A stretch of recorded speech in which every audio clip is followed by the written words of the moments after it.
91 സങ്കീർത്തനം വളരെ ശക്തമായ ദൈവിക വാഗ്ദത്തങ്ങളെ നമുക്ക് നൽകുന്ന ഒരു സങ്കീർത്തന ഭാഗമാണ്. ക്ഷീണത്തിലും പ്രയാസത്തിലും വേദനയിലും ശത്രുവിൻ്റെ പോരാട്ടങ്ങളിലും എല്ലാ ബാധയുടെ പോരാട്ടങ്ങളുടെ നടുവിലും ദൈവികമായ കരുതലുകൾ എങ്ങനെയുണ്ടെന്ന് വളരെ വ്യക്തമായി ഒരു ഭക്തനോട് പറയുന്ന വേദഭാഗങ്ങളാണ്. അതുകൊണ്ട് ആ വാക്യങ്ങളൊക്കെ ഉരുവിടുന്നത് ജീവിതത്തിൽ വലിയ വിടുതലാണ്. പല സന്ദർഭങ്ങളെയും പലരുടെയും ജീവിതത്തിൽ അത് വളരെ സ്വാധീനം ചെലുത്തിയിട്ടുള്ള സങ്കീർത്തനമാണ് 91 സങ്കീർത്തനം. ആ വാക്യങ്ങളൊക്കെ നമ്മുടെ ജീവിതത്തിൽ ഇന്നും എന്നും അത് തുണയായിരിക്കട്ടെ. പ്രാർത്ഥനയോട് നമുക്ക് ചില വേദഭാഗങ്ങൾ കൂടി വായിച്ച് നമ്മുടെ കർത്താവിനെ നമുക്ക് ധ്യാനിക്കാം.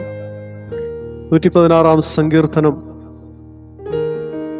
അതിലെ ചില വേദഭാഗങ്ങൾ വായിച്ച് ദൈവത്തിന് നമുക്ക് നന്ദി പറയാം. 12 വാക്യം ഇങ്ങനെ വായിച്ചു തുടങ്ങുന്നു: യഹോവ എനിക്ക് ചെയ്ത സകല ഉപകാരങ്ങൾക്കും ഞാൻ അവനെന്ത് പകരം കൊടുക്കും. ഒരു ഭക്തനെ സംബന്ധിച്ചിടത്തോളം ആ വ്യക്തിക്ക് എല്ലാറ്റിനും പരിമിതികളുണ്ട്. ദൈവം ചെയ്ത ഉപകാരങ്ങൾക്ക് പകരമായി കൊടുക്കുവാൻ വ്യക്തിപരമായി തൻ്റെ ജീവിതത്തിൽ സ്വന്തമെന്ന് പറയുവാൻ ഒന്നുമില്ലാത്ത ഒരനുഭവമാണ്. സങ്കീർത്തനക്കാരനായ ദാവീദാണ് ഇതിൻ്റെ രചയിതാവ്. ആ നിലയിൽ വീട്ടുകാരിൽ നിന്നും നാട്ടുകാരിൽ നിന്നും തൻ്റെ സുഹൃത്തുക്കളിൽ നിന്നുമെല്ലാം വേർപെട്ട് ജീവിക്കുന്ന ഒരു സാഹചര്യത്തിലാണ് താനായിരുന്നതെന്ന് നമുക്കെല്ലാവർക്കും അറിയാം. സ്ഥാനമാനങ്ങളൊക്കെ പലരും കൈയടക്കി പ്രശസ്തിയും പദവിയും ഒക്കെ അലങ്കരിച്ച് ജീവിതം മുന്നോട്ട് നയിക്കുമ്പോൾ ഒരു പദവിയും അവകാശപ്പെടുവാൻ കഴിയാത്ത ആട്ടിടയൻ എന്ന ഒരു ശുശ്രൂഷ ചെയ്തു പോന്ന തൻ്റെ ജീവിതത്തിൽ മറ്റാര് എന്ത് ചെയ്താലും അതിനേക്കാളൊക്കെ ശ്രേഷ്ഠകരമെന്ന് താൻ കാണുന്നത് തൻ്റെ ജീവിതത്തിൽ യഹോവ ചെയ്ത ഉപകാരങ്ങളാണ്. അതെടുത്തു പറയത്തക്കതാണ്. ലോകം മുഴുവൻ ഇന്നും ഘോഷിച്ചു കൊണ്ടിരിക്കുന്നു. ദാവീദിൻ്റെ സങ്കീർത്തന ഭാഗങ്ങൾ തന്നെ നമ്മളോടത് വളരെ വ്യക്തമായി സൂചിപ്പിക്കുന്നുണ്ട്. താൻ ഒരാട്ടിടയനായിരുന്ന സ്ഥാനത്ത് നിന്ന് തന്നെ മാനിക്കാവുന്ന ഏറ്റവും നല്ല പദവി നൽകി ദൈവം അദ്ദേഹത്തെ മാനിക്കുവാൻ തക്കൊണ്ടും ഇടയായി തീർന്നു. അതൊന്നും തൻ്റെ കഴിവും പ്രശസ്തിയും പദവിയും കൊണ്ടൊന്നും നേടിയെടുത്തതല്ല, കുടുംബമഹിമകൾ കൊണ്ടൊന്നും ലഭിച്ചതല്ല. ഗോലിയാത്ത് എന്നതായ ശത്രുവിനെ താൻ വീഴ്ത്തിക്കളയുവാൻ ഇടയായി തീർന്നത് തൻ്റെ ആരോഗ്യം കൊണ്ടല്ല, താൻ അഭ്യസിച്ച ഏതെങ്കിലും കായികമായ ശക്തികൾ കൊണ്ടല്ല താൻ ഗോലിയാത്തിനെ വീഴ്ത്തിയതെന്ന് നമുക്കെല്ലാവർക്കും അറിയാം. അനേകായിരം ശത്രുക്കൾ തനിക്കെതിരായി കടന്നു വരുമ്പോഴും അതിൻ്റെ എല്ലാം നടുവിൽ ജയോത്സവമായി നടത്തിയ ഒരു ദൈവമുണ്ട്.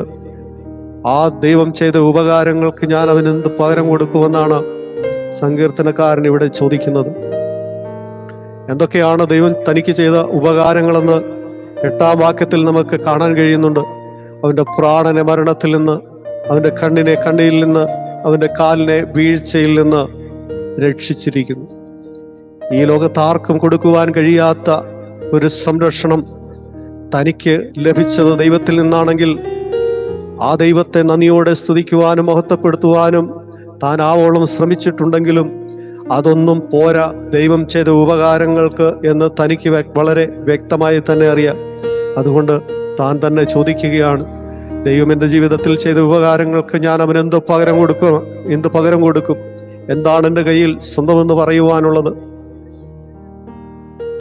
ഉറച്ചു നിന്നാൽ ഒരു ശ്വാസത്തിന് തുല്യമായ ആ അനുഭവത്തിൽ കൂടി കടന്നു പോകുന്ന തൻ്റെ ജീവിതത്തിൽ ദൈവം ചെയ്ത ഉപകാരങ്ങൾക്ക് പകരമായി നൽകുവാൻ ഒന്നുമില്ലാതിരിക്കുമ്പോൾ താൻ ദൈവസന്നിധിയിലെടുത്ത ഒരു തീരുമാനം ഇപ്രകാരം ഇവിടെ സൂചിപ്പിക്കുകയാണ്: ഞാൻ രക്ഷയുടെ പാനപാത്രം എടുക്കും, യഹോവയുടെ നാമം വിളിച്ചപേക്ഷിക്കും, യഹോവയ്ക്ക് ഞാൻ സകല ജനവും കാണുക, എൻ്റെ നേർച്ചകളെ കഴിക്കും.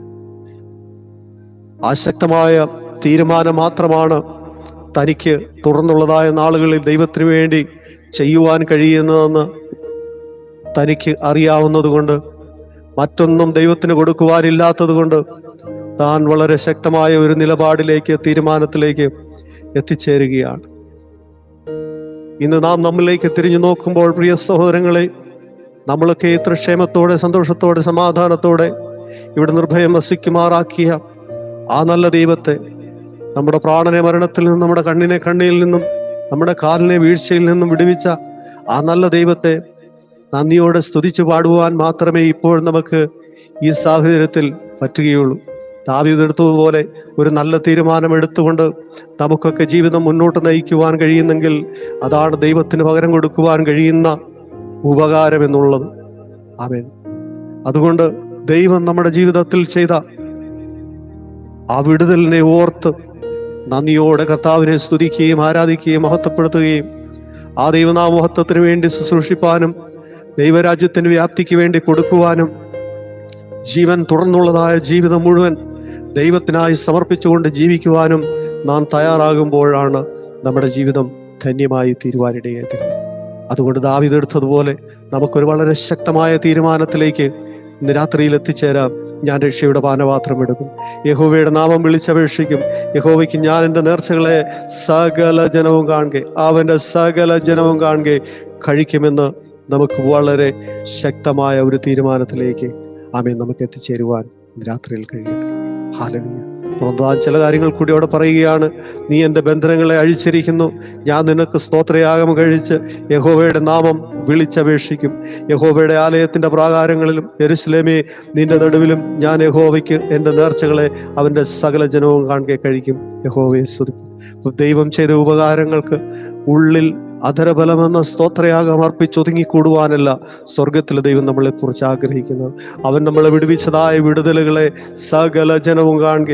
യഹോവയുടെ ആലയത്തിൻ്റെ പ്രാകാരങ്ങളിലും യെരൂശലേമേ നിന്റെ നടുവിലും യഹോവയ്ക്ക് എൻ്റെ നേർച്ചകളെ അവൻ്റെ സകല ജനവും കാണുക കഴിക്കുമെന്ന് ഇവിടെ ദാവീദ് പറയുമ്പോൾ, ഈ ലോകത്തിൻ്റെ അറ്റത്തോളം പോയി സകല ജനവും കാണുക, സകല ജനവും കേൾക്കെ യഹോവ ജീവിതത്തിൽ ചെയ്തതായ വിടുതലുകളും നന്മകളും അനുഗ്രഹങ്ങളും പറയുവാനല്ല ാതെ ഇന്ന് നമുക്ക് വേറെ ഒരു സാധ്യതയും ഇല്ലാതിരിക്കുമ്പോൾ, ഇന്ന് നമുക്ക് ആ നല്ലൊരു തീരുമാനത്തിലേക്ക് എത്തിച്ചേരുവാൻ കഴിയുന്നെങ്കിൽ ജീവിതത്തിൽ അത് വിടുതലായിരിക്കും. ദൈവത്തിന് വേണ്ടി നമുക്ക് ചെയ്യുവാൻ കഴിയുന്ന ഏറ്റവും നല്ല ഒരു പ്രവൃത്തി ആമേൻ അത് അവശേഷിക്കുകയാണ്.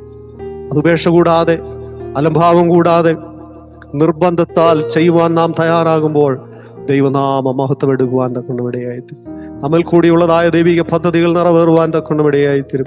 അനേകരെ പാപത്തിൽ നിന്ന് വിടുതൽ പ്രാപിക്കുവാൻ ഇടയായിത്തീരും. അനേക രോഗികൾ സൗഖ്യമാകുവാൻ ഇടയായിത്തീരും. അനേക ഭൂതങ്ങൾ മാറിപ്പോകുവാനും സ്വസ്ഥത അനുഭവിപ്പാനും ഇടയായിത്തീരും.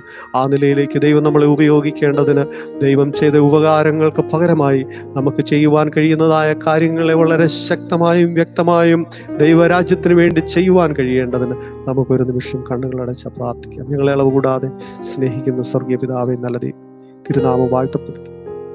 കരങ്ങളിൽ ഞങ്ങൾ സമ്പൂർണ്ണമായി സമർപ്പിക്കും. അല്പസമയം ദൈവസന്നിധിയിൽ ഞങ്ങൾ ചിലവഴിച്ചത് ജീവിതത്തിൽ വിടുതലാക്കി തീർക്കും. ആമേൻ. ദൈവം ചെയ്ത ഉപകാരങ്ങൾക്ക് പകരം കൊടുക്കുവാൻ ഞങ്ങളുടെ കയ്യിലൊന്നുമില്ല കർത്താവ്. ഞങ്ങളുടെ ഈ ജീവിതം മാത്രമാണ് ഞങ്ങൾക്ക് എടുത്തു പറയുവാനുള്ളത്. അത് നീ തന്ന ദാനമാണ്. അത് നിന്റെ നാമത്തിന് വേണ്ടി, നിന്റെ രാജ്യത്തിന് വേണ്ടി ഞങ്ങൾ സമർപ്പിക്കുക. കരങ്ങളിൽ സമർപ്പിക്കും. യേശുക്രിസ്തുവിൻ ധന്യമേറിയ നാമത്തിൽ തന്നെ ആമേൻ. ദൈവം നമ്മളെല്ലാവരെയും അനുഗ്രഹിക്കട്ടെ. എല്ലാവർക്കും യേശുവിന്റെ നാമത്തിൽ സ്നേഹവും വന്ദനവും അറിയിക്കുന്നു. Thank you. God bless you.